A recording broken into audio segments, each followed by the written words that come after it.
They thought she couldn't hear them laughing. Sophia stood in the marble hallway of her own home, her fingers tracing the cool wall, counting steps the way she always did. 32 from the parlor door to the garden entrance. She knew every inch of the Toddy estate. Does she always walk like that? The voice came from her left, high, sweet, practiced. Marcella Calloway. Sophia knew her by the click of her patent leather shoes and the sharp edge hidden under her politeness. Like what? Another girl, younger, eager to please. Like she's scared of everything. Laughter rippled through the hallway. Not loud, just enough to feel like glass under her skin. Sophia kept walking. 33, 34. Her father was hosting tonight. Business wrapped in wine and polite conversation. The Calloways, the Garrisons, and the Lewises, all of Seattle's most powerful families gathered under one roof, and their children draped in designer clothes and taught to smile while they sharpened their knives. Sophie! Her father's voice cut through the corridor like a blade wrapped in silk. Fabio Todi didn't shout. He didn't need to. Come, Chef Adriano made your favorite. She turned toward his voice, her cane tapping softly against marble that probably cost more than most people's houses. The laughter stopped, but she could still feel their eyes on her, watching, judging, counting all the ways she didn't belong. Her father's hand found her shoulder, steady, warm, certain. He guided her past them without a word, but she felt the air change, the way it always did when he was near, like everyone suddenly remembered how to behave. They walked in silence to the sunroom. She could smell rain coming through the open French doors, mixing with rosemary and lemon from the kitchen. 73 steps from the hallway. She'd counted those, too. Did you meet the other children? His voice was casual, but she knew better. Nothing about her father was casual. Yes. And, she wanted to tell him, about Marcella's laugh, about the way someone had moved her chair at the last gathering, watching her reach for it and find only air, about how they whispered just loud enough for her to hear but quiet enough to deny later. But she didn't. They're nice, she lied. His hand tightened on her shoulder for just a second. Then he kissed the top of her head and left her with Chef Adriano, who pressed a warm pastry into her hands and pretended not to notice she wasn't hungry. She sat by the window, listening to rain beginning to tap against glass. In the distance, she heard Marcella's voice again, bright and clear. I almost feel sorry for her. Why? That eager-to-please voice again. Because she doesn't even know how pathetic she looks. More laughter. Softer this time. Crueler. Sophia set down her pastry and tilted her head, focusing. 3 voices. No, 4. And one of them. Her chest tightened. One of them shouldn't have been there at all. One of them knew things, private things, things only someone inside this house would know. She pressed her fingers against the windowsill, rain-cold and rough. They thought she couldn't see them, but she heard everything. The kitchen smelled like basil and butter. Sophia sat at the marble island while Chef Adriano hummed something soft and Italian, the kind of melody that didn't need words. He slid a plate toward her. She felt the warmth before her fingers found the edge. Arancini, he said gently, still hot. She picked one up, the rice ball crisp under her touch, but her appetite had disappeared somewhere between the parlor and here. She set it back down. Adriano didn't ask. He never did. That's why she liked him.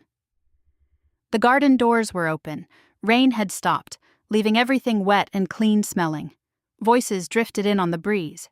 Young, careless. Marcella's laugh cut through first. I'm serious, Marcella said. She didn't even know where the door was, just stood there like a lost puppy. That's mean, Vanessa, but she was giggling. It's not mean if it's true. Sophia's hand stilled on the plate. Does she always carry that stick thing? Brooke asked. It's called a cane, Marcella said, her voice dripping with exaggerated patience. And yes, everywhere.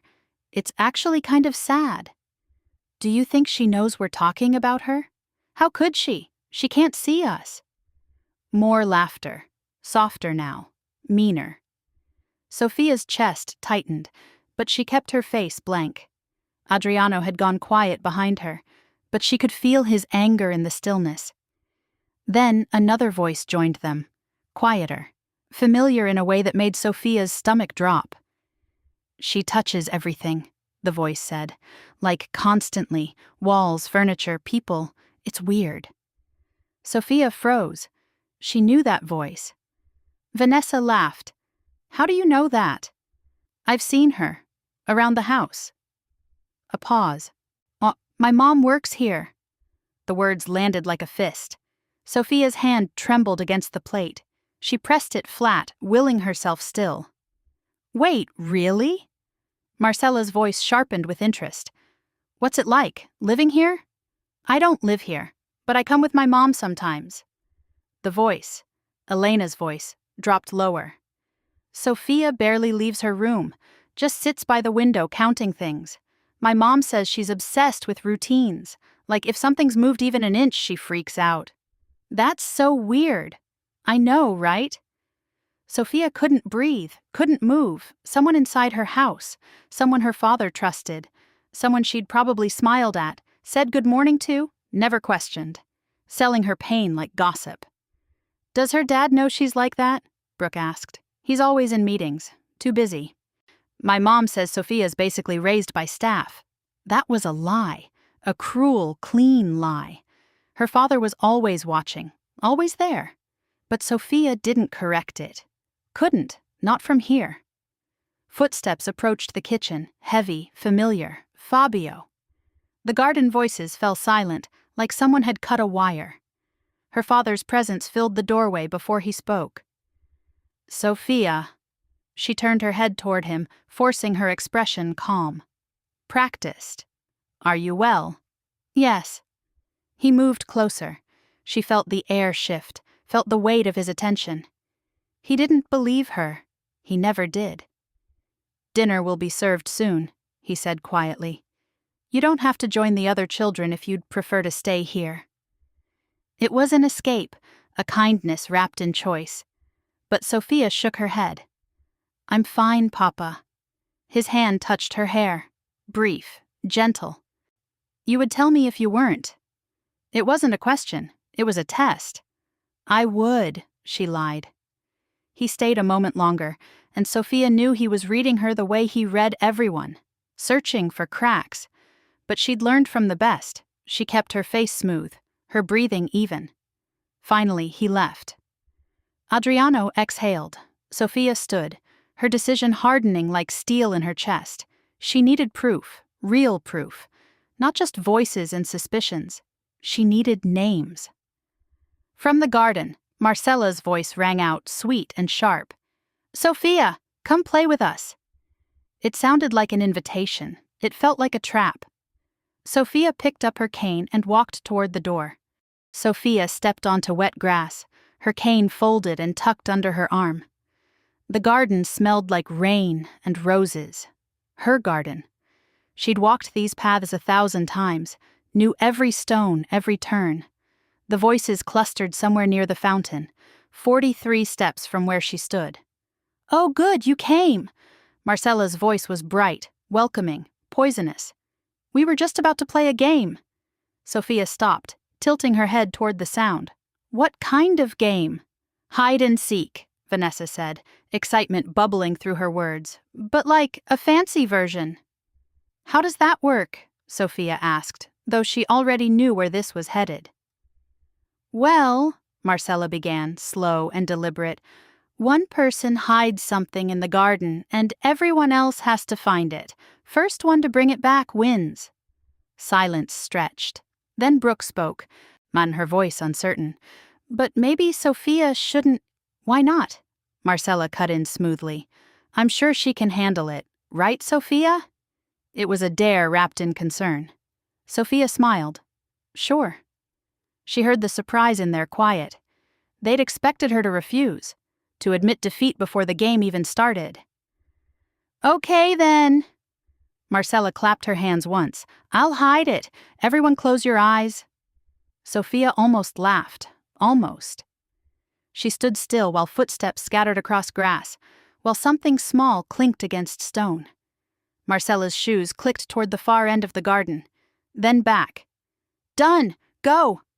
The other girls rushed forward, their movements frantic and competitive. Sophia waited, listening. She tracked them by sound. Vanessa near the hedge maze entrance, Brooke circling the fountain, and a fourth person. Quieter, watching. "You're not even trying," the voice said. "Close, too close." Sophia turned her head slightly. "Elena." The girl went silent. Sophia had known Maria brought her daughter to work sometimes, had heard Elena's voice in the kitchen, in the halls, always polite, always forgettable, until now. "How did you—" Elena started. "Your voice," Sophia said simply. "I know it." Elena didn't respond, but Sophia felt her shift uncomfortably. "Found it!" Vanessa's shout came from near the rose beds. The others groaned, converging back toward the fountain. Sophia moved to join them, but her foot caught on something. Not a root, not a stone, a rope. She fell forward, hands shooting out instinctively. Her palms hit wet grass, then sharp gravel. Pain sliced across her right hand. Laughter erupted, high and delighted. Oh no!" Marcella's voice was drenched in false concern. "Sophia, are you okay? I'm so sorry. Someone must have left something out." Nothing had been there. Sophia knew this garden better than anyone. She pushed herself up slowly, her hand throbbing. Warm blood mixed with rain and dirt. "I'm fine," she said quietly. But she didn't brush herself off, didn't ask for help. Just stood there, perfectly still, her face blank. The laughter died. Something about her silence made them uncomfortable, made them shift and glance at each other. "We should get you cleaned up," Elena said softly, guilty. "No need." Marcella cleared her throat. "Well, that was fun. We should head back inside anyway. I think dinner's almost ready." The girls began moving toward the house, their voices subdued now, uncertain. Sophia stayed where she was, like listening to them leave. But not all of them left. Two voices lingered near the garden gate, whispering. "You really think this is okay?" Elena's voice, shaking. "My mom says it's fine," Marcella replied, casual but firm. "She says the Totties think they're better than everyone." "But Sophia didn't do anything to you."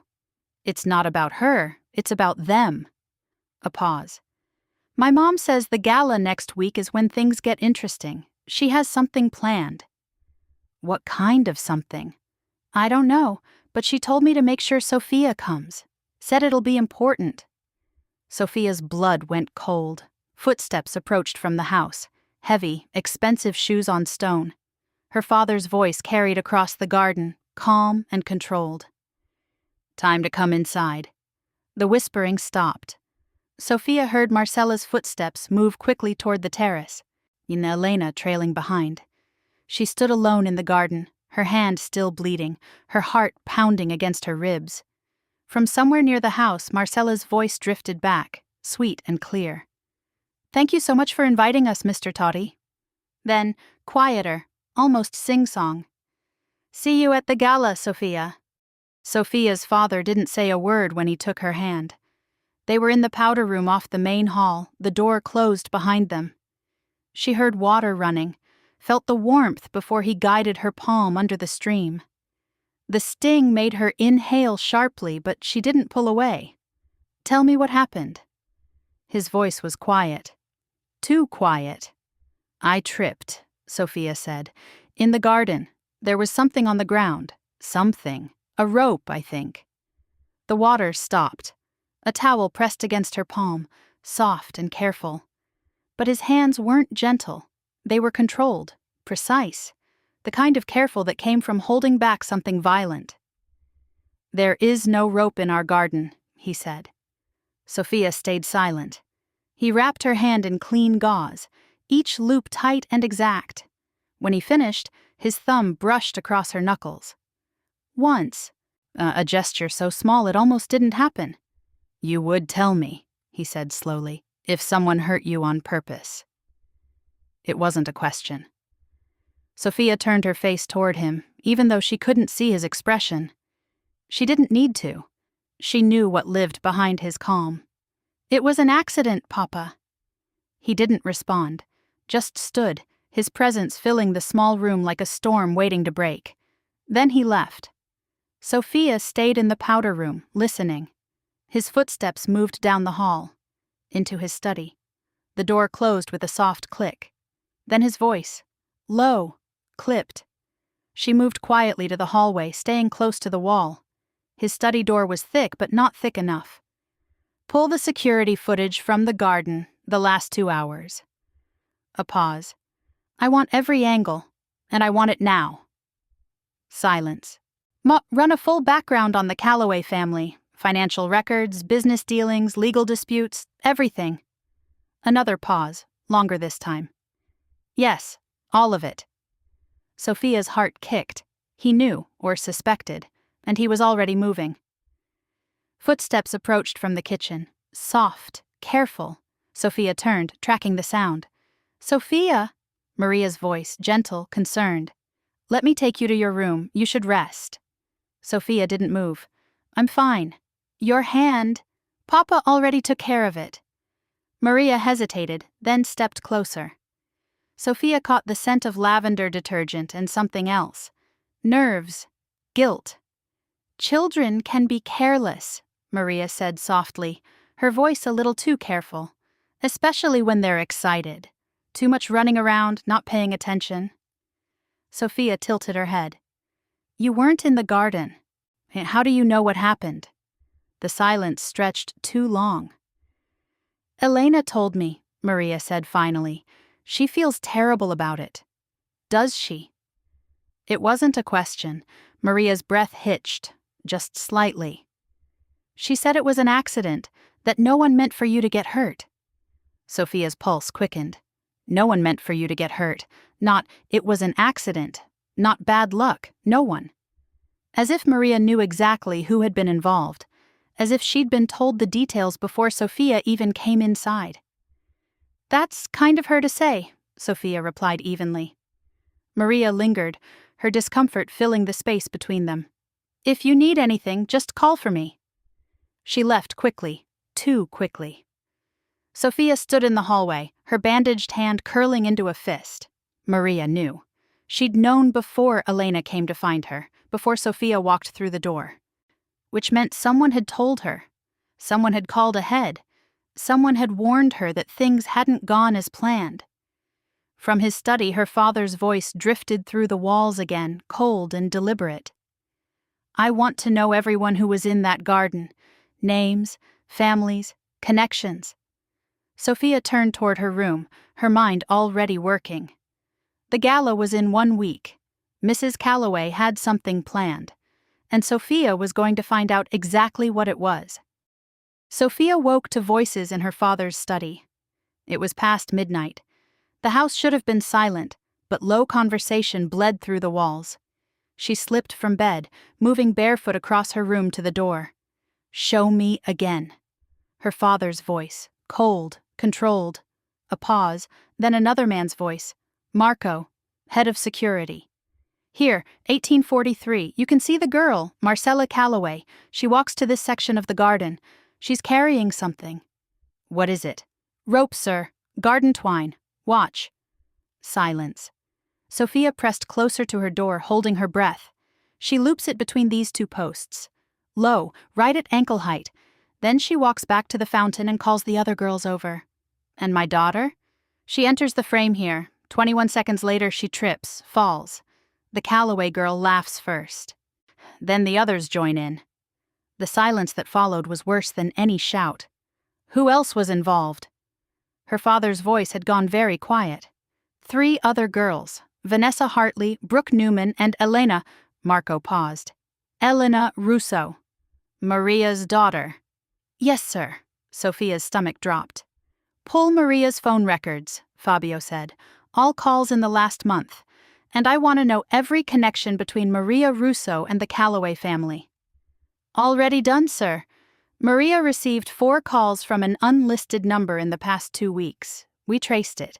The number belongs to Catherine Calloway, Marcella's mother. The air seemed to freeze. How long has this been happening? At least 3 weeks, possibly longer.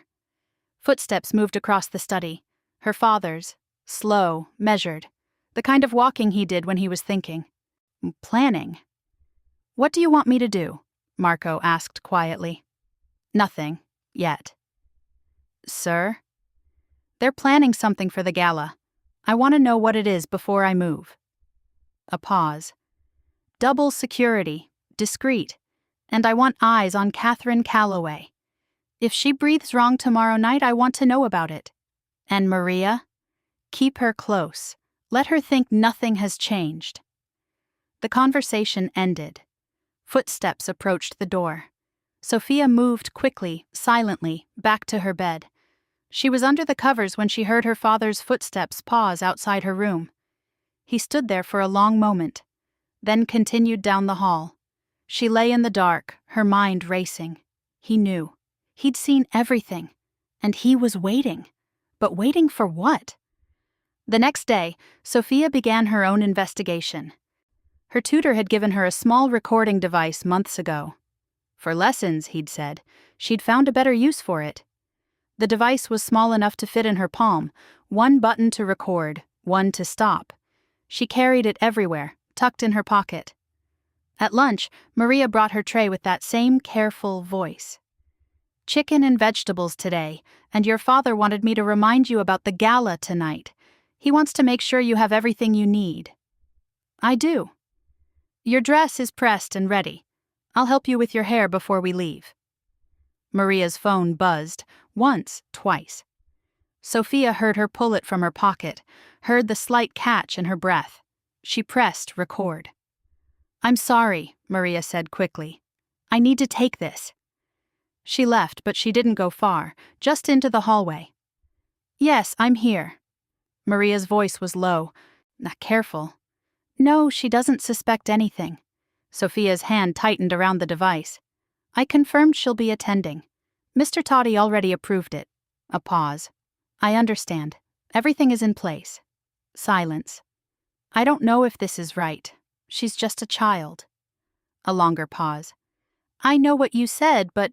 She stopped. Fine. Yes, I'll make sure. The call ended. Maria came back inside, her voice bright again. False. Sorry about that. Is there anything else you need? No, thank you, Maria. That evening her father came to her room. He sat on the edge of her bed. Sophia turned toward him from her desk. Are you afraid? He asked. Of what? Tomorrow night, the gala. Sophia considered lying, but that's what they wanted. They wanted her afraid, hidden. No, she said, I want to go. Her father was quiet. Then his hand found hers, covering the bandage still wrapped around her palm. You won't be alone, he said. You understand that? Yes. If anything happens, anything, you find me, immediately. I will. He kissed her forehead. You are stronger than they know. The house settled into night. Sophia couldn't sleep. At 11, she heard Maria's voice again, drifting up from the kitchen. Sophia slipped from bed, moving silently to the top of the stairs. Everything is ready, Maria said into her phone. The dress, the timing, everything. Sophia pressed record again. No, he won't know until it's too late. His security will be focused on external threats, not what's already inside. A pause. I know. Yes. Maria's voice dropped to barely a whisper. She'll never see it coming. The call ended. Sophia stood frozen. Her device clutched in her hand. Not social humiliation. Something worse. Something his security wouldn't catch. Something already inside. The gala was in 12 hours. And Sophia finally understood. They weren't planning to attack her from outside. They'd already planted something, and it was in this house. The dress felt wrong. Sophia stood in her room while Maria fastened the back, each button clicking into place like a lock. The fabric was beautiful, Maria had said. Deep blue silk that matched her eyes. Custom made. but something about it made Sophia's skin crawl. "There," Maria said, her voice too bright. "Perfect. You look like a princess." Sophia's hand moved to her collar. The fabric sat tight against her neck, restrictive in a way her clothes never were. She'd always chosen soft things, loose things. Her father knew that. "It feels tight," Sophia said. "It's supposed to be fitted, dear. That's how formal gowns work." Maria's hands smoothed down the sides. "You'll get used to it." But Sophia caught something else in her voice, something that sounded almost like guilt or satisfaction. "Can you bring me the recording device from my desk?" Sophia asked suddenly. "I want to practice my speech for tonight." Maria hesitated, just a second too long. "Of course." She crossed the room. Sophia heard the drawer open, close, but Maria's footsteps didn't return immediately. "Where did you say it was?" "Top drawer, right side." "I don't see it." Sophia's pulse kicked. She'd left it there this morning, she was sure of it. "Maybe I moved it," Sophia said carefully. "Never mind." Maria returned, her hands empty. "I can look again if—" "It's fine, we should go." Her father met them at the top of the stairs. "Sophia." His voice softened in a way it rarely did. "Come here." She moved toward him, and his hands found her shoulders. He was quiet for a long moment, and Sophia knew he was looking at her. Really looking. "You are extraordinary," he said quietly. "Don't let anyone make you forget that." "I won't, Papa." He kissed her forehead, then offered his arm. "Ready?" "Yes." They descended the stairs together, Maria following behind. The car waited outside, and within minutes they were moving through Seattle's rain-slicked streets toward the venue. The Westbrook estate was massive. Sophia counted steps from the car to the entrance. 37, then through the foyer, marble floors that echoed, voices layered over classical music, the clink of crystal, too many people in too small a space. Her father guided her through the crowd, his hand steady on her arm. She mapped the room by sound. Clusters of conversation to her left. The bar somewhere right. A piano in the far corner. "Fabio!" A woman's voice, smooth, calculated. "So glad you could make it." "Catherine Calloway." "Catherine." Her father's voice was perfectly polite, perfectly cold. "And this must be Sophia." Heels clicked closer, the scent of expensive perfume. "My dear, don't you look lovely?" "Thank you," Sophia said. "Marcella is here somewhere. I'm sure she'd love to see you." A pause. "You two have been getting along so well." Sophia felt her father's hand tighten on her arm, just slightly. "How kind," he said. His tone could have frozen water. Catherine laughed, light, empty. "Well, enjoy the evening, both of you." She left, her perfume lingering like a warning. "Are you all right?" her father asked quietly. Sophia nodded, but she wasn't. The dress was getting tighter, or maybe it was her breathing. She couldn't tell anymore. "I'm fine." "Sophia, Mr." "Toddy," a man's voice interrupted, urgent. "I'm sorry, but there's a situation that requires your immediate attention, in the study." Her father turned toward the voice. "What kind of situation?" "It's about the Marconi contract. They're threatening to pull out, tonight." Sophia felt her father hesitate, felt the tension in his arm. "I'll only be a moment," he said to her. "Marco will stay with you." "I'll be fine, Papa. Go." He hesitated again. Then his hand squeezed her shoulder once before he left. Sophia stood alone in the crowd, her chest tightening. The room was too warm, too loud. The dress felt like it was shrinking against her skin. Then Marcella's voice cut through the noise, close and sweet. "Sophia, there you are." Footsteps surrounded her, 3, maybe 4. "We've been looking everywhere for you." Sophia's vision, the little light perception she had, started to blur. Something was very wrong. "Are you okay?" Marcella asked, concern dripping like honey. "You look pale." Sophia tried to answer, but her throat felt thick, closed. The dress. Something in the dress. Her fingers moved to her collar, pulling, but the fabric wouldn't give. "Someone get help!" Marcella's voice rang out, loud, panicked. "Something's wrong with Sophia!" People turned. Voices rose. And through the chaos, Sophia heard Marcella whisper to someone beside her. "Perfect." Sophia couldn't breathe. Her hands clawed at the collar, pulling, tearing, but the fabric wouldn't give. The room tilted. Voices swirled around her, too loud, too close. "Someone help her!" "What's happening?" "Get back, give her space." Hands grabbed her shoulders. Someone was trying to steady her, but Sophia's legs were giving out. Her throat was closing, burning. Then different hands, stronger. A woman's voice, sharp and commanding. "I'm a doctor. Move!" The hands worked quickly at Sophia's neck, finding the hidden clasps. The dress loosened. Air rushed in, painful and sweet.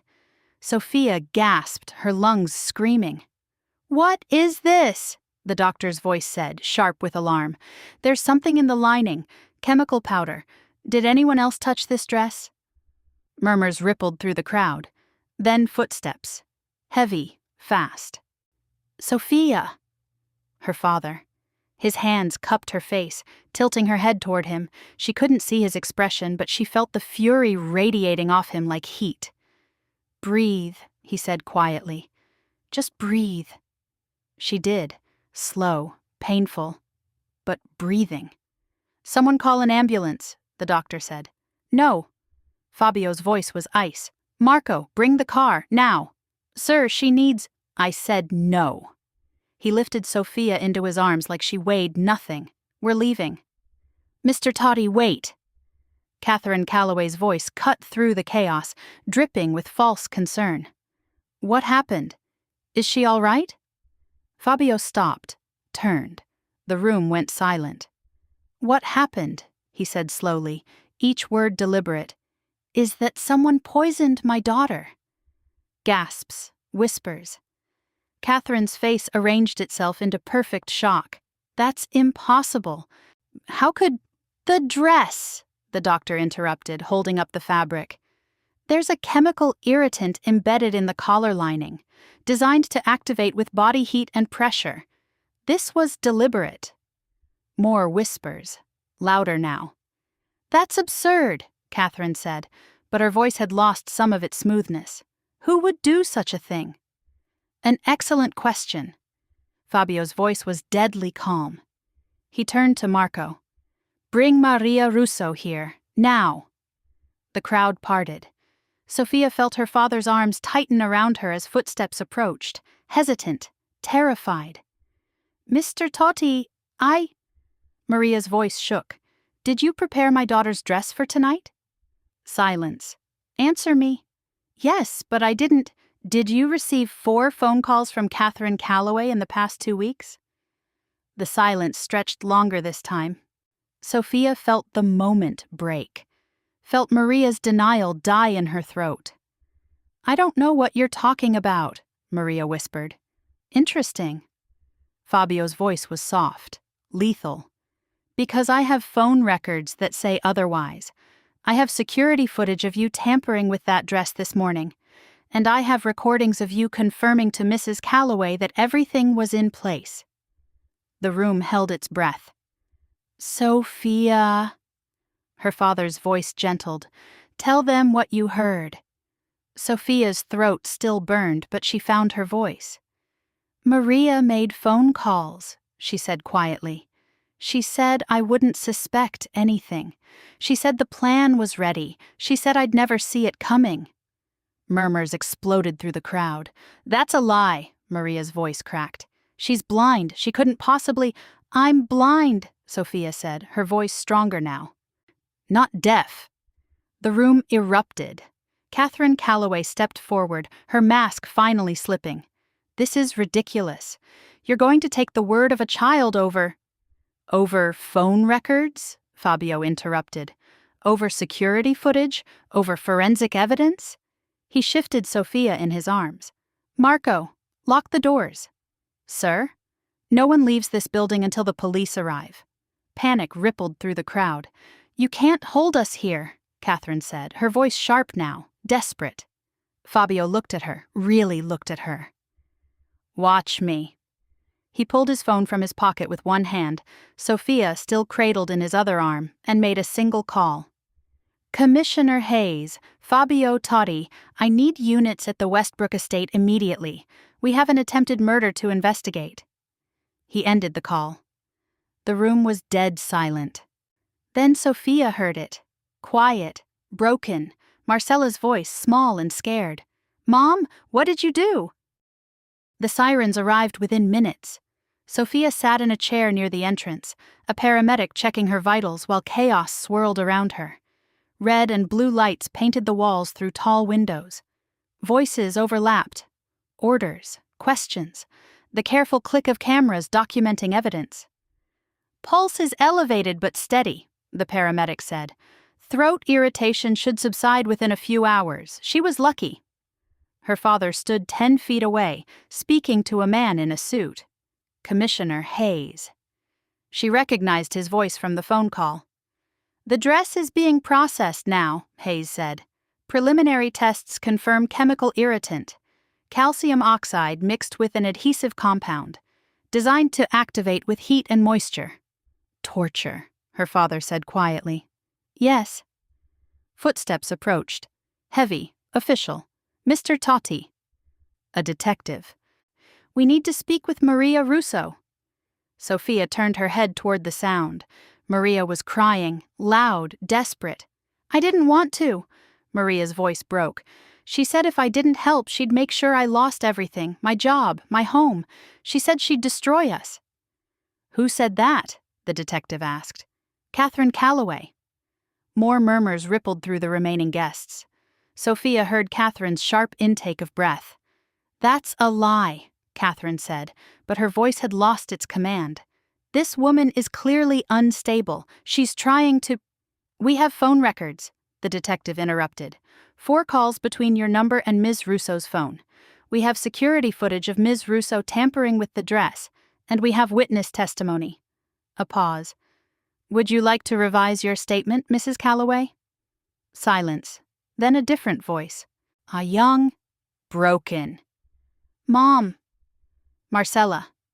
Sophia heard the girl move closer to her mother, heard the confusion and fear in her voice. She asked again. "Mom, what did you do?" "Marcella, go wait in the car." "You told me we were just going to embarrass her. You said it was harmless. You said—" "Marcella." Catherine's voice sharpened. "Not now. You used me." Marcella's voice cracked. "You made me hurt her. You made me—" "Enough." But it wasn't enough. Sophia heard it in Marcella's breathing. The realization, the horror. She'd been a weapon, a tool, used by her own mother. "Mrs. Catherine Calloway," the detective said, his voice formal now. "You're under arrest for conspiracy to commit assault and attempted murder of a minor." "This is absurd. Do you know who I am?" "Yes, ma'am." "You have the right to remain silent." The handcuffs clicked. Catherine's protests faded as they led her away. Maria followed, still crying, still apologizing to no one and everyone. The ballroom began to empty. Guests who'd come for champagne and gossip left in stunned silence, their phones already out, already spreading the story. Commissioner Hayes approached Sophia's father. "This will be handled quietly," he said. "You have my word." "No," Hayes paused. "Sir?"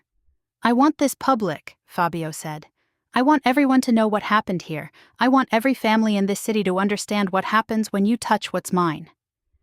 Hayes nodded slowly. "Understood." He left. Sophia's father knelt in front of her, his hands finding hers.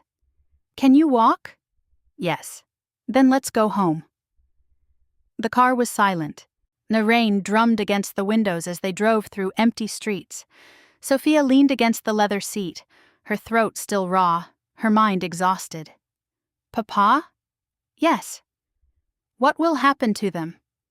He was quiet for a long moment. "Catherine Calloway will face criminal charges. Her family's reputation will be destroyed. Her business connections will disappear. She'll lose everything." "And Maria?" "She'll lose her freedom." Sophia absorbed this. "And Marcella?" Her father's hand found hers in the dark. Marcella will learn what her mother taught her. That cruelty has consequences. Sophia thought about the girl's broken voice, the realization, the betrayal. She didn't know, Sophia said quietly. No, but she participated. They drove in silence for another moment. Then Sophia spoke again, her voice small. Are you angry with me? For not telling you sooner? Her father's hand tightened around hers. No, Sophia, I'm proud of you. Why? Because you were brave, because you trusted yourself, because when they tried to make you small, you refused. Sophia felt tears burn behind her eyes. They wanted to hurt you through me. I know. Did it work?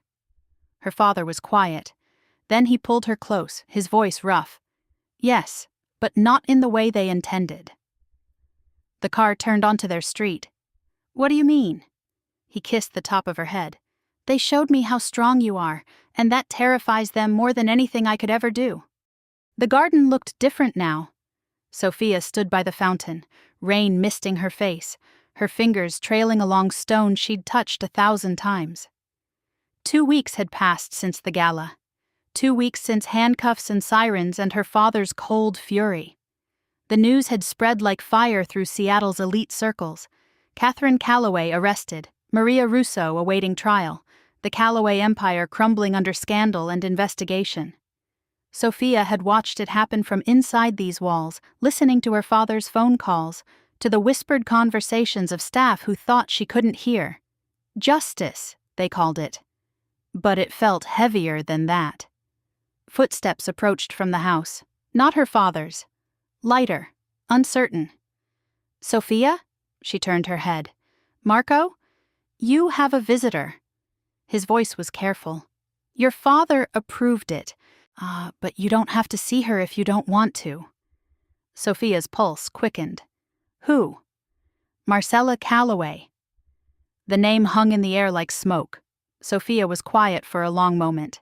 Then she nodded. Let her in. Marcella's footsteps were different now. No confidence, no grace, just hesitation and fear. She stopped a few feet away. Hi, Marcella said.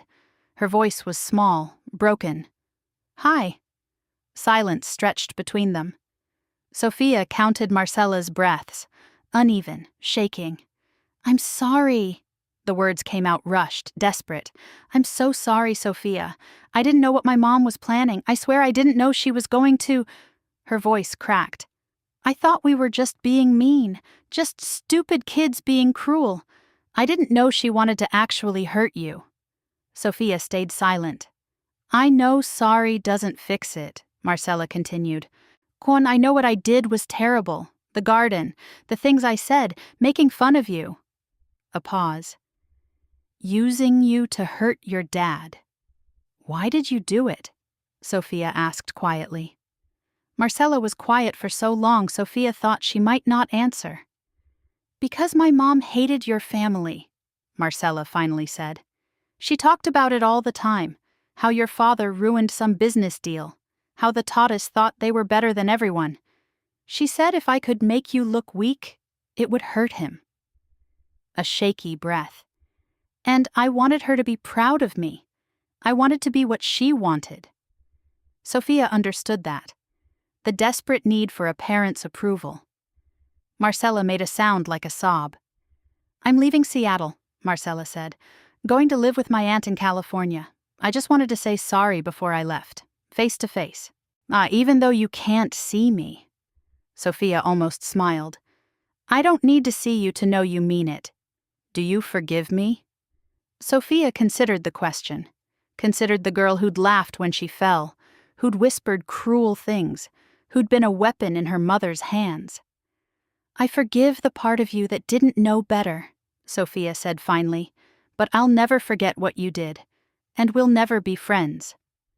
I know. Marcella's voice was thick with tears. Thank you for not hating me. I don't hate you, but I don't trust you either. That's fair. Footsteps retreated, then stopped. Sophia? Yes. You're stronger than anyone I know. Then she was gone. Sophia stood alone in the garden until her father found her. "You okay?" he asked, his hand warm on her shoulder. "Yes." "That was brave, seeing her. It was necessary." He was quiet for a moment. Then he sat on the fountain's edge, pulling her down beside him. "The world is going to be cruel sometimes," he said. "People will underestimate you, try to hurt you, use you. I know, but you're not what they think you are." Sophia tilted her face toward him. "What am I?" He took her hand, pressing it against his chest, against his heartbeat. "Unstoppable." Sophia smiled, really smiled. "Papa?" "Yes. I want to go back out there, to the gatherings, to the world." "Are you sure?" "Yes, because now I know something they don't." "What's that?" Sophia stood, her cane unfolding in her hand. "They thought my blindness made me weak, but it made me see everything they tried to hide." Her father stood beside her, pride radiating from him like warmth. "Then let's show them." Together they walked back toward the house, and Sophia didn't count her steps anymore. She didn't need to. She already knew the way. The end. They thought her blindness made her weak. They were wrong. This story isn't just about Sophia. It's about every person who's ever been underestimated, every child who's ever been mocked, every parent who's fought in silence to protect what they love most. If you've ever felt invisible, if you've ever been underestimated, this one's for you. Subscribe if you believe that strength comes in forms people never expect. Drop a heart in the comments if Sophia's courage inspired you. And remember, they can mock what they see, but they'll never understand what they can't.